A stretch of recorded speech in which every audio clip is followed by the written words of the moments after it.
Hey guys, thank you for joining me on Their Fight Story. I have Bennie Palmore with us. Bennie, how are you doing today? I'm doing absolutely awesome. You sound it. Well, I mean, I naturally get up at 4 a.m. every day, so you be on the East Coast, me on the West Coast. This is my happy time. Hit me about 1 o'clock, I'll need an old man nap. This is not my happy time.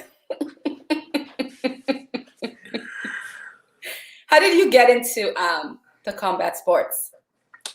Um, I've always believed in self-defense and martial arts. My children was involved in karate, taekwondo, and I've always had a love for photography. So capturing my kids at tournaments and events just kind of blended all into one. Um, I started going to a community college, and one of my mentors pretty much took me to a Muay Thai event, which I've already was exposed to, but never ringside. And shortly after that, one of the pictures that you have to kind of publish, I captured that one. I looked, everybody went crazy over it. I sat up, reflected, and the promoter of that event was like, "We want you at every event." And it just blew up from there. Nice. Did you train at all? I did a little bit of taekwondo, a little bit of boxing, a little bit of aikido, and that was it. When I say little, That's it, just a little. just a little. After I got out of the military, I really did not want much physical activity besides walking and weight training. That was it. I didn't want anybody throwing me, kicking me, hurting me. Nah. I can't do it. So you were in the military. Yes. For how long? I did 8 years in the Army as a radar technician. So you were never actually in? I'm just trying to see if like PTSD ever affected you with like watching the combats and stuff. No, I thought that I was going to get to see some action when I was in, but there was never any action. And when I got out, we went into Desert Storm. I was like, wow, okay, all this time. So no, I do, respect everybody who has served. It's a lot out there that a lot of people don't understand. To me, when you say you're an American or you wave the flag, you need to know the whole history, not just sit behind and pretty much say, I'm an American. That's just me, my thought process. Mm-hmm. Now, how did you get into lion fight? So I was listening to the radio. They was broadcasting on local sports network. I reached out to Christine Toledo, who actually was on another promotion. She was a fighter for another promoter, and we was good friends. And said, "Hey, Christine, I want in. You know what I can do?" And she was like, "All right." We haven't had anybody contact us yet, so I was like, "Okay, cool." And I've been there since day one. Wow. How has it changed since day one, especially now during the pandemic? Well, the pandemic, in my opinion, as much as we want to see action and work, gave people, including myself, time to adjust, change, and retool. Mm-hmm. Okay. So anytime you're with any employer, you got to expect changes. As in your life, you expect changes, right? So that was one of the things that I kind of have seen. I've seen lion fight, laugh, hug up, cry, reset, move on, just like any other business, And I stay in my lane. I'm just a photographer. People laugh at me, but I'm serious. I stay in my lane. They say, "Hey, we want you here," or "Can you make it here?" And I go, "Yes, I'll be there." Besides the events you covered for me on the East Coast, thank you very much.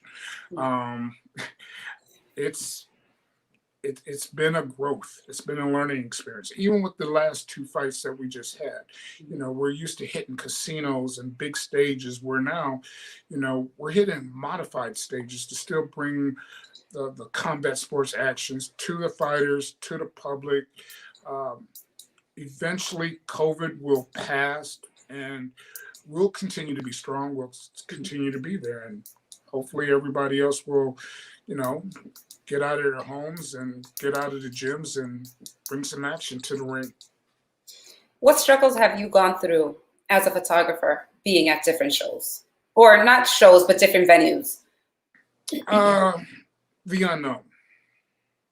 It's always the unknown. How much equipment do I pack? Do I have everything?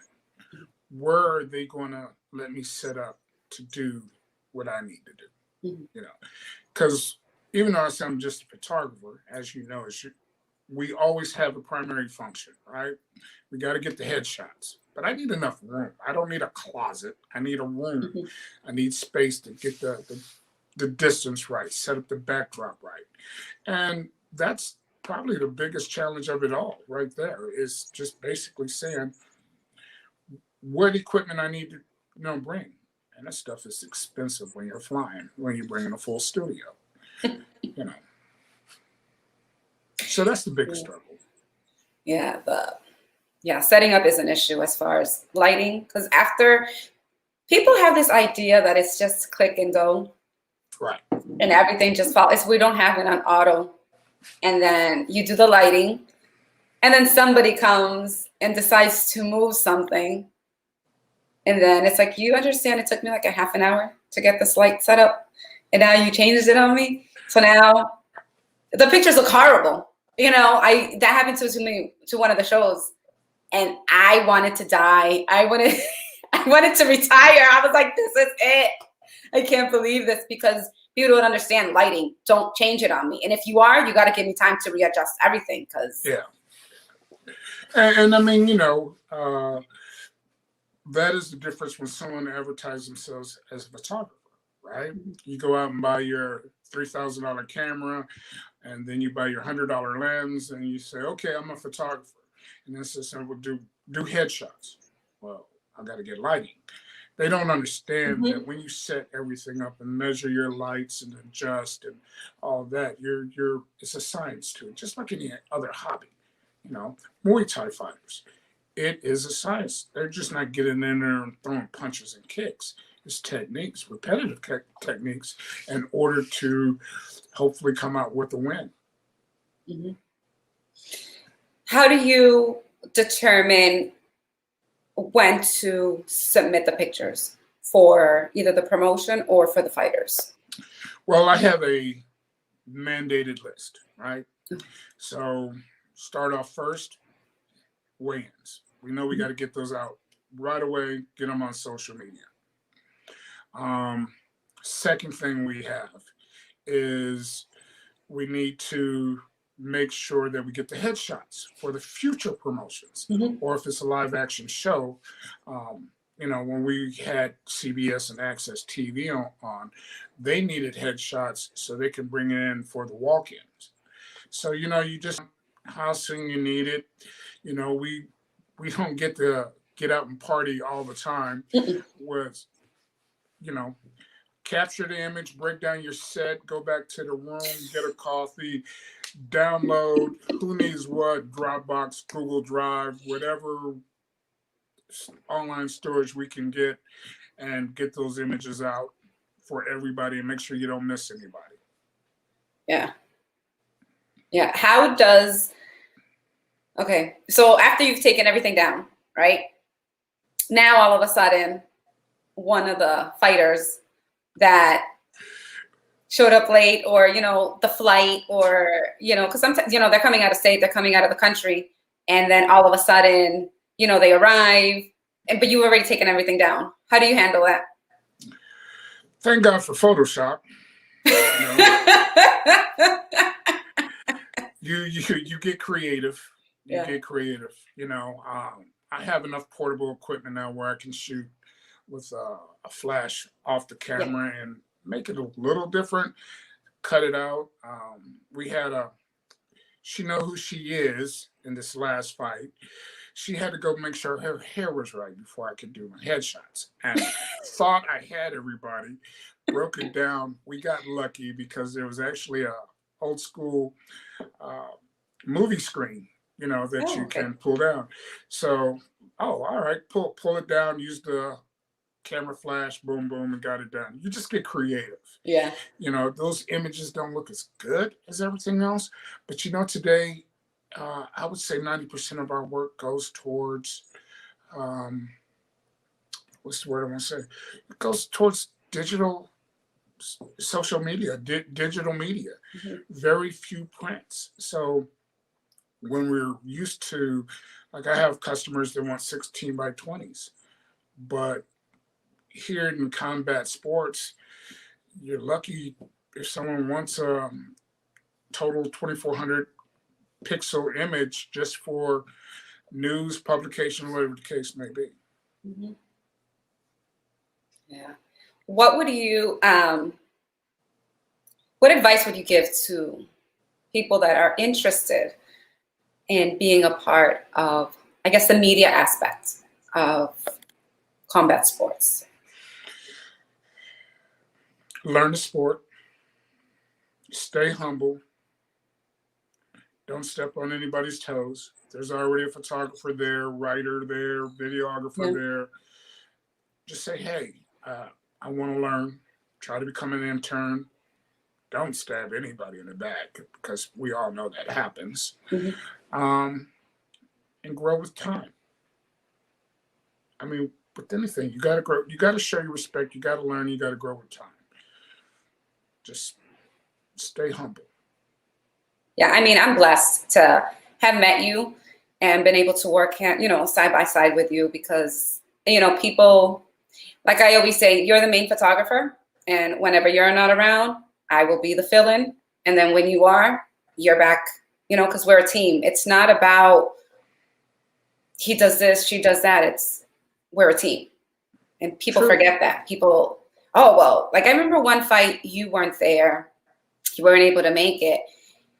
So I was taking the pictures and then some guy, I don't know where he came from. He was a photographer. He's like, I seriously have never seen him before. And I was like, he's like, are you the main photographer? I'm like, yeah, I'm here for Reliant Fight. He goes, oh, well, you should be over there. And I was like, no, this is where I'm going to be staying. Thank you. Oh, well, if I was the main photographer, then I would go over there. I'm like, okay, well, you're not the main photographer. So, I mean, if you want to go ahead and do it, by all means, go right ahead. And of course, he got up. He wanted to be on the ring shooting. And I'm like, you can't do that. There are like regulations, there's rules. You have to follow all this stuff. I'm like, I'm not doing that because I'm not going to get kicked out. So, of course, he ended up getting kicked out because he decided to prove a point. And I'm like, dude, really? Like, that was so unnecessary. But yeah, bullying your way in, and mainly when you're at a professional event. Okay, at an amateur event, you can pretty much bully your way in because nobody's really policing the area. But at a professional event, you don't step on toes. I remember there was a fight in Pachanga. We went, and I usually would take the business card, put it on the tape of my spot. I walked away because I had to get some, promo shots of things that was happening outside the ring as well as inside the ring. And I came back, someone moved my business card. And the guy acted like he was there the whole time. I was like, no. And he looked at me, and I guess he thought because he was a little bit bigger than me that he was going to, intimidate me. And I was like, no, dude, we can do this two ways. You can respect, or I'll go get the promotion people and you get moved. yeah. And he moved. He didn't even stay there long. They come in, they want to shoot for their friend. Yes. That's what they're there for. They're there to shoot for their friend. And it's like, I'm here to shoot the whole event. This is my job. Get out of my way. So you look at, which I know you don't, but for people that are watching, some people minimize the amateurs when they're shooting because they're like, well, they're not professionals, but they don't understand that every professional starts as an amateur and becomes unless they're they're a professional in a different sport, then they have to go in as a professional. But do you view them differently, or when you're shooting or something? No. I don't. As you said, um, they're there. In fact, they're the ones who like to purchase the most because they don't know the next time they're going to get in the ring. So, hey, you get that picture of me, and you're right. They're one day hoping to be a pro, and I started off shooting smokers, right, Mhm. and going through time because I don't throw any of the images away. I mean, maybe the ugly. I do throw the ugly ones away, but uh, I have all the way back looking at my computer right now. I have stuff that I stored on DVD. Mhm. That's how far back, and good example, Michael Trina, who just won Mhm. Inline Fight 64. I was going through to do some social media, and I'm like, this guy's not a pro, right? I mean, I've shot him before. Well, I did shoot him. He was an amateur. So I Yeah. had to post his amateur pics to show some love and get the hype going before he got into the ring. I was like, I hope Iggy got the rest of that stuff because I wasn't there, but no, you treat everybody the same. It's one, you can practice. There's Mhm. techniques that you have not tried before. You want to practice on the amateurs, because if you don't get it right, it's not as devastating as a pro fight. You know, when we have a pro knockout, everybody, you get that. Yeah. I think I did. You know, That's the thing. People don't get that.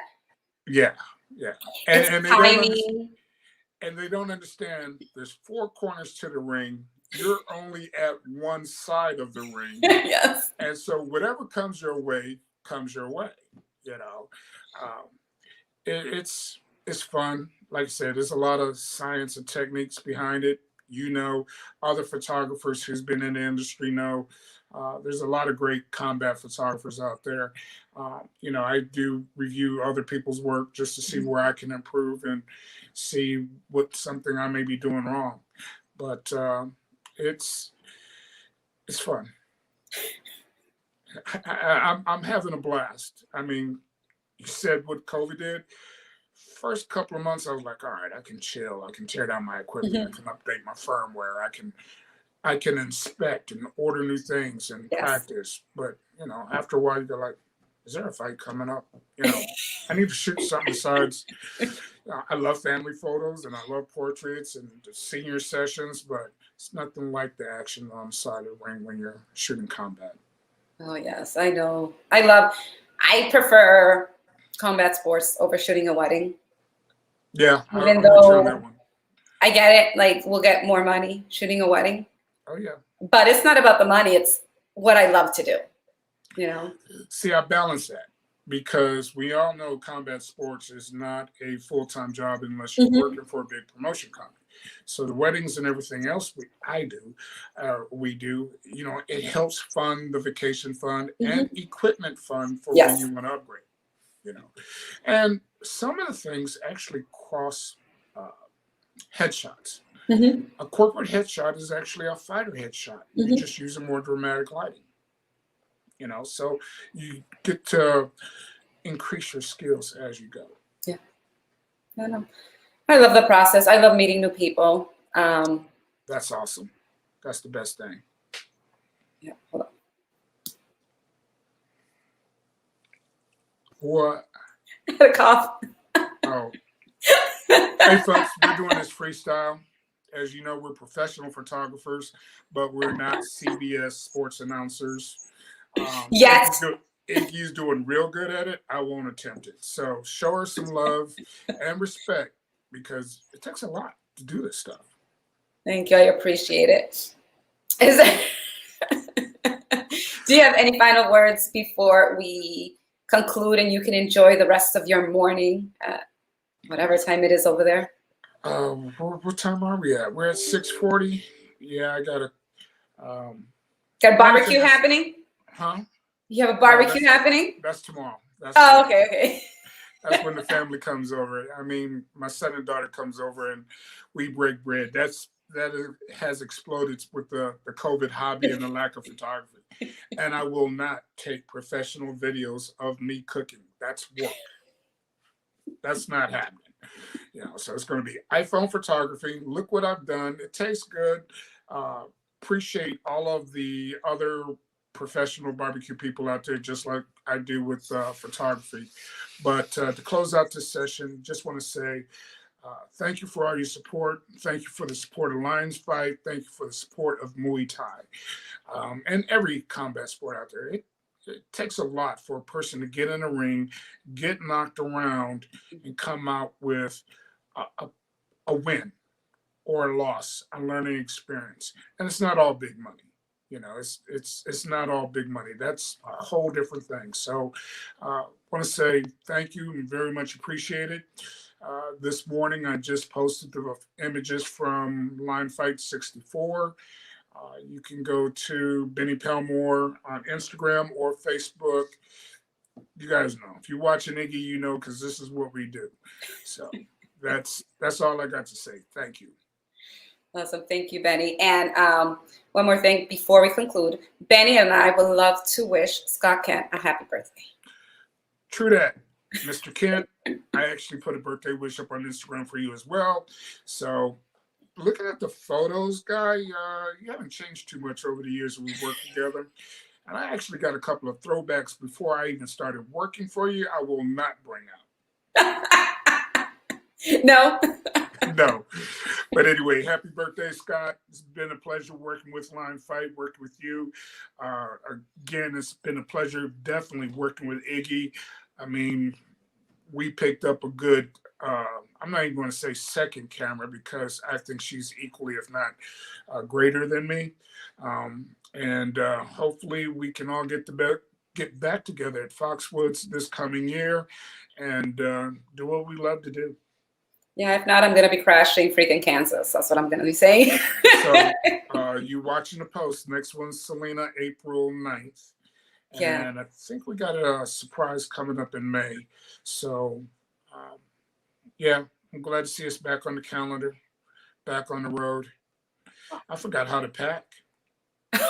Well, that's another thing. I had to bring out my notes, what to pack and how to pack. So packing-wise, did it change with the COVID and the whole luggage and carry-ons and media? Well, one of the things, if you use, and this is for everybody, if you have products that use lithium batteries, they need to go into your carry-on. Airlines do not want lithium batteries up under the plane because they can expand and explode. But other than that, it's all the same, plus wearing a mask, you know. Yeah. The famous mask. All right. Well, thank you so much. I appreciate your time. Enjoy the rest of your day. You too. Thanks. Stay blessed. You too. God bless you. Peace.